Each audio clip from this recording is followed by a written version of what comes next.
ఈరోజు ఇలా అనుకోకుండా సమావేశం అవడం వెనకాతల చాలా గొప్ప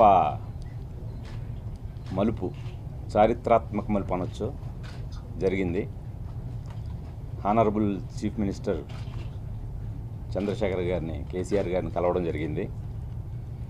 ఆయన కలవడం ఏంటి, ఆయన ఒక చారిత్రాత్మక సినిమా తీస్తున్నావు నువ్వు, దీనికి ఎంతైనా ప్రభుత్వం బాధ్యత ఉంది.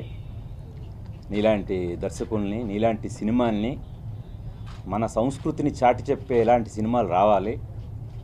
దీన్ని స్పెషల్ కేసుగా పరిగణిస్తూ వెంటనే దీనికి ట్యాక్స్ ఎగ్జంప్షన్ కల్పిస్తున్నాం అని కేవలం మాటలే కాకుండా వెంటనే చేతల్లో అక్కడ సరే సార్ సాయంత్రంలోగా పంపించేద్దాం జీవో అంటే, సాయంత్రం వరకు ఎందుకయ్యా, వెంటనే పంపించండి అని ఆయన అంటే కేసీఆర్ గారు చాలా సాహితీ ప్రియులని మనం విన్నాం.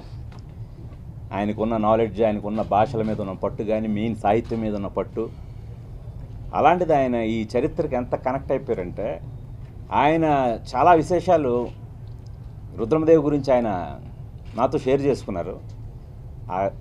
గడిపిన కొద్దిసేపే నేనే చాలా ఆశ్చర్యపోయాను. ఆయన కొన్ని శాసనాల గురించి టకటకమని చెప్పారు. అవును సార్, నేను వాటన్నింటినీ కూడా స్టడీ చేశాను అనగానే ఆయన చాలా మెచ్చుకొని ఇదంతైనా మనం ప్రోత్సహించాల్సిన అవసరం ఉందని చెప్పి, ఇంత ప్రోత్సాహాన్ని అంటే ఈ సమయంలో నాకు ఆయన ఇచ్చిన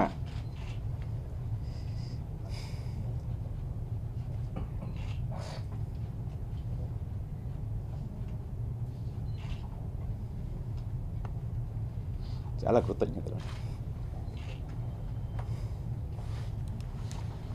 సినిమా గురించి, మా గురించి అయితే గత 15 రోజులుగా మీరే ఎక్కువ చెప్తున్నారు మాకన్నా. సో ఈరోజు కేసీఆర్ గారు స్పందించిన తీరు నిజంగానే నాకు చాలా, అంటే రేపే రిలీజ్ అయ్యా, రేపు సాయంకాలం వరకు ఎందుకు, గంటలో ఇవ్వండి అన్నారు. అంటే ఆయన ఇచ్చే ప్రిఫరెన్స్ నేను గమనించాను. So thank you sir. మీలాంటి పెద్దలు ఇలాగే ప్రోత్సహిస్తూ ఉంటే నిజంగా కళని ఎవరైతే అభిమానిస్తారో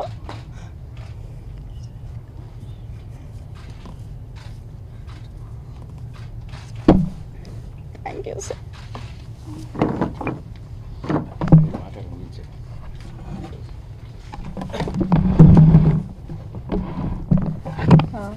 అందరికి థ్యాంక్ యూ అండి సార్.